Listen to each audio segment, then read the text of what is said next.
നമസ്കാരം. വയനാട്ടിലെ ദുരന്തബാധിതർക്ക് ആശ്വാസമേകാനായി പ്രധാനമന്ത്രി നരേന്ദ്രമോദി ഇപ്പോൾ കേരളത്തിലെത്തിയിട്ടുണ്ട്.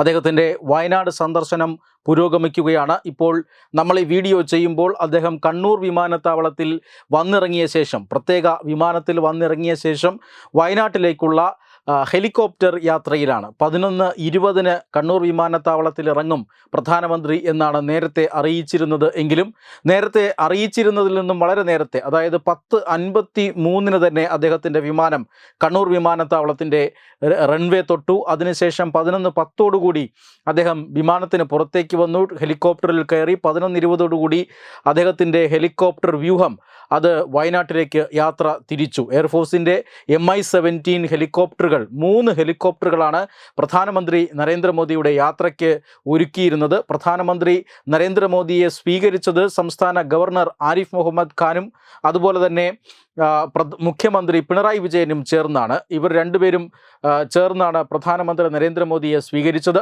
പ്രധാനമന്ത്രി നരേന്ദ്രമോദിക്കൊപ്പം കേരളത്തിൽ നിന്നുള്ള മന്ത്രിസഭയിലെ പ്രതിനിധി കേന്ദ്രമന്ത്രി സുരേഷ് ഗോപിയും അദ്ദേഹത്തോടൊപ്പം ഉണ്ടായിരുന്നു. ദില്ലിയിൽ നിന്ന് പ്രത്യേക വിമാനത്തിൽ സുരേഷ് ഗോപിയും ഉണ്ടായിരുന്നു.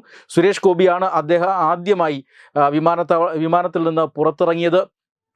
അതിനുശേഷം മുഖ്യമന്ത്രി പിണറായി വിജയനും ഗവർണർ ആരിഫ് മുഹമ്മദ് ഖാനും സംസ്ഥാന ചീഫ് സെക്രട്ടറിയും ഒപ്പം ഈ പ്രധാനമന്ത്രിയുടെ ഹെലികോപ്റ്ററിൽ തന്നെ യാത്ര ചെയ്യുകയാണ്. ഇപ്പോൾ ലഭിക്കുന്ന വിവരമനുസരിച്ച് കണ്ണൂരിൽ നിന്ന് പുറപ്പെട്ട അതേ ഹെലികോപ്റ്ററിൽ തന്നെ പ്രധാനമന്ത്രി നരേന്ദ്രമോദി ഈ ദുരന്തബാധിത മേഖലകൾക്ക് ചുറ്റും പറന്ന് വ്യോമ നിരീക്ഷണം നടത്തും. അതിനുശേഷം കൽപ്പറ്റ SKMJ സ്കൂളിൽ ഒരുക്കിയിട്ടുള്ള ഹെലിപാഡിൽ, പ്രത്യേക ഹെലിപാഡിൽ അദ്ദേഹം വന്നിറങ്ങും. അതിനുശേഷമായി റോഡ് മാർഗം അദ്ദേഹം വിവിധ കേന്ദ്രങ്ങൾ സന്ദർശിക്കുക. അദ്ദേഹത്തിൻ്റെ സന്ദർശന മേഖലകൾ എന്ന് പറയുന്നത് ഇപ്പോൾ ക്യാമ്പ് പ്രവർത്തിക്കുന്ന സെൻറ്റ് ജോസഫ് സ്കൂളിലെ ക്യാമ്പ് അദ്ദേഹം സന്ദർശിക്കുന്നുണ്ട്. അതോടൊപ്പം തന്നെ മിംസ് ആശുപത്രിയിലാണ് പ്രധാനമായും പരിക്കേറ്റ് കഴിയുന്ന ആളുകളുള്ളത്. അതുകൊണ്ട് തന്നെ അവരെ അദ്ദേഹം സന്ദർശിക്കും, അവരെ അദ്ദേഹം ആശ്വസിപ്പിക്കുന്നുണ്ട്. മിംസ് ആശുപത്രിയും അതോടൊപ്പം തന്നെ ഈ സെൻറ്റ് ജോസഫ് സ്കൂളിൽ പ്രവർത്തിക്കുന്ന ക്യാമ്പുമാണ് അദ്ദേഹം പ്രധാനമായും സന്ദർശിക്കുക. ഒപ്പം സൈന്യം അവിടെ മുണ്ടക്കൈയിൽ നിർമ്മിച്ച ബെയിലി പാലവും അദ്ദേഹം സന്ദർശിക്കും എന്നാണ് ഇപ്പോൾ ലഭിക്കുന്ന വിവരം. അതിനുശേഷം കളക്ടറേറ്റിൽ അവലോകന യോഗമുണ്ട്. ഈ അവലോകന യോഗത്തിലും പ്രധാനമന്ത്രിയായിരിക്കും നേതൃത്വം നൽകുക. പ്രധാനമന്ത്രി, മുഖ്യമന്ത്രി പിണറായി വിജയൻ, അതോടൊപ്പം തന്നെ മന്ത്രിസഭാ ഉപസമിതിയുടെ അംഗങ്ങളായിട്ടുള്ള മന്ത്രിമാർ, കേന്ദ്രമന്ത്രി സുരേഷ് ഗോപി, സംസ്ഥാന ഗവർണർ ആരിഫ് മുഹമ്മദ് ഖാൻ, ഇവരും തന്നെ കളക്ടറേറ്റിൽ നടക്കുന്ന ഈ അവലോകന യോഗത്തിൽ പങ്കെടുക്കുന്നുണ്ട്. തുടർന്ന് വൈകുന്നേരം ഏതാണ്ട് 3:45 പ്രത്യേക വിമാനത്തിൽ കണ്ണൂർ വിമാനത്താവളത്തിൽ നിന്ന് തന്നെ അദ്ദേഹം തിരികെ ദില്ലിയിലേക്ക് മടങ്ങും. ഇതാണ് പ്രധാനമന്ത്രിയുടെ ഇന്നത്തെ യാത്രാ പരിപാടി. ഇന്ന് ഒരു ഏകദിന സന്ദർശനത്തിനാണ് അദ്ദേഹം ഇന്ന് കേരളത്തിലെത്തിയത്. നേരത്തെ തന്നെ പ്രധാനമന്ത്രി നരേന്ദ്രമോദിയുടെ സന്ദർശനവുമായി ബന്ധപ്പെട്ട ഒരുക്കങ്ങൾ അത് പൂർത്തിയാക്കിയിരുന്നു. ഇപ്പോൾ ഏറ്റവും പ്രധാനപ്പെട്ട കാര്യം എന്നത് പ്രധാനമന്ത്രി നരേന്ദ്രമോദിക്ക് വളരെ ശക്തമായ എന്നാൽ വ്യത്യസ്തമായ ചില സുരക്ഷാ സംവിധാനങ്ങളാണ് ഇപ്പോൾ വയനാട്ടിൽ ഒരുക്കിയിരിക്കുന്നത് SPG എന്നുള്ളതാണ്. അതിൻ്റെ ഏറ്റവും പ്രധാനപ്പെട്ട കാരണം നമുക്കെല്ലാവർക്കും അറിയാം. വയനാട് ഒരു മാവോയിസ്റ്റ് കേന്ദ്രമാണ്. കേരളത്തിൽ ചില മാവോയിസ്റ്റ് സാന്നിധ്യം ഈ അടുത്ത കാലത്തായി വയനാട്ടിലെ കാടുകളിലൊക്കെ കണ്ടിരുന്നതാണ്. ഇന്ത്യയിലെ അറിയപ്പെടുന്ന മാവോയിസ്റ്റ് നേതാക്കന്മാരൊക്കെ ഈ അടുത്ത കാലത്ത് കേരളത്തിലെ പോലീസുമായി ഉണ്ടായ ഏറ്റുമുട്ടലിൽ കൊല്ലപ്പെട്ടിരുന്നു. ഏറ്റവും ഒടുവിലായി പല മാവോയിസ്റ്റ് നേതാക്കളും അറസ്റ്റിലായ സംഭവങ്ങളും ഉണ്ടായിട്ടുണ്ട്. പല ഗ്രാമങ്ങളിലും മാവോയിസ്റ്റ് സാന്നിധ്യമുണ്ട് എന്ന മൊഴികൾ ലഭിച്ചിട്ടുണ്ട്. ഗ്രാമങ്ങളിലേക്ക് മാവോയിസ്റ്റ് സംഘാംഗങ്ങൾ ആയുധധാരികളായി വരികയും ഗ്രാമവാസികളെ ഭീഷണിപ്പെടുത്തുകയും അവർക്കാവശ്യമുള്ള ഭക്ഷണ സാധനങ്ങളൊക്കെ വാങ്ങിപ്പോവുകയും ലഘുലേഖകൾ വിതരണം ചെയ്യുകയും ഒക്കെ ചെയ്യുന്ന വാർത്തകൾ നമ്മൾ കണ്ടിട്ടുണ്ട്. അത്തരത്തിൽ ഒരു മേഖലയാണ്, മലയോര മേഖലയാണ് വയനാട്. അതുകൊണ്ട് തന്നെ ഈ മേഖലയിൽ പ്രധാനമന്ത്രിയുടെ സന്ദർശനത്തിന് ഒരു വലിയ സുരക്ഷാ ഭീഷണിയുണ്ട്.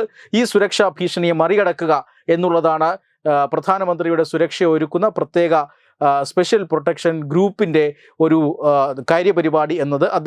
അവരുടെ സംഘം ഈ പ്രധാനമന്ത്രിയുടെ യാത്രാ പരിപാടി പ്രഖ്യാപിക്കപ്പെട്ട അടുത്ത ദിവസം തന്നെ അവർ കേരളത്തിലെത്തിയിരുന്നു. SPGയുടെ സംഘം പിറ്റേ ദിവസം രാവിലെ തന്നെ വയനാട്ടിലെത്തി അവിടെ ഒരു ഉന്നതതല സുരക്ഷാ യോഗം ചേർന്നിരുന്നു. ഈ സുരക്ഷാ യോഗത്തിൽ SPGയുടെ പ്രതിനിധികളും കേരള പോലീസിൻ്റെ പ്രതിനിധികളും അതോടൊപ്പം തന്നെ രഹസ്യാന്വേഷണ ഏജൻസികളുടെ പ്രതിനിധികളും പങ്കെടുത്തു എന്നാണ് വിവരം. ഈ യോഗത്തിലാണ് പ്രധാനമന്ത്രിക്ക് ഏത് തരത്തിലുള്ള സുരക്ഷ വയനാട്ടിൽ ഒരുക്കണം എന്ന് തീരുമാനിച്ചത്. പ്രത്യേകിച്ചും മാവോവാദികളുടെ, കമ്മ്യൂണിസ്റ്റ് ഭീകരവാദികളുടെ സാന്നിധ്യമുള്ള ഒരു മേഖല കൂടിയാണ്. അതുകൊണ്ട് തന്നെ ഈ അപകട സ്ഥലത്ത് ആദ്യം പ്രധാനമന്ത്രി റോഡ് മാർഗം എത്തി അവിടെ പരിശോധന നടത്തും എന്നാണ് ഒരു തീരുമാനമുണ്ടായത്. പക്ഷേ അത് SPG അതിന് കൃത്യമായ നിർദ്ദേശം നൽകുകയായിരുന്നു. അതായത് മാവോയിസ്റ്റ് സാന്നിധ്യമുള്ള പ്രദേശങ്ങളാണ്, അതുകൊണ്ട് ദുരന്തം നടന്ന മലമുകളിലേക്ക് യാതൊരു കാരണവശാലും പ്രധാനമന്ത്രി നടന്നു പോകരുത് എന്ന കർശനമായ നിർദ്ദേശം SPG കേരള പോലീസിന് നൽകി. അതിൻ്റെ ഭാഗമായിട്ടാണ് ഇപ്പോൾ ദുരന്ത ഭൂമിയിലേക്കുള്ള സന്ദർശനം അദ്ദേഹം വ്യോമ നിരീക്ഷണം വഴിയാക്കിയത്. അതിനുശേഷം ബെയ്ലി പാലത്തിൽ മാത്രമാണ് പ്രധാനമന്ത്രി നരേന്ദ്രമോദി റോഡ് മാർഗം എത്തുക. കാറിൽ നിന്ന് ഇറങ്ങി ഒരു പക്ഷേ ബെയ്ലി പാലത്തിന് മുകളിലൂടെ നടന്നേക്കും എന്ന ഒരു സൂചനയും വരുന്നുണ്ട്. ബെയ്ലി പാലത്തിൽ ഇറങ്ങി നിന്നുകൊണ്ടായിരിക്കും അദ്ദേഹം ദുരന്ത മേഖലകളെ അടുത്തു വീക്ഷിക്കുക. മറ്റ് വിലയിരുത്തലുകളെല്ലാം അദ്ദേഹം വ്യോമ നിരീക്ഷണത്തിലൂടെ ആയിരിക്കും നടത്തുക. മുഖ്യമന്ത്രി പിണറായി വിജയനും സംസ്ഥാന ചീഫ് സെക്രട്ടറിയും അദ്ദേഹം വ്യോമ നിരീക്ഷണം നടത്തുന്ന സമയത്തു തന്നെ ദുരന്തത്തിൻ്റെ വിവിധ വശങ്ങളെക്കുറിച്ച് പ്രധാനമന്ത്രിയെ ധരിപ്പിക്കും.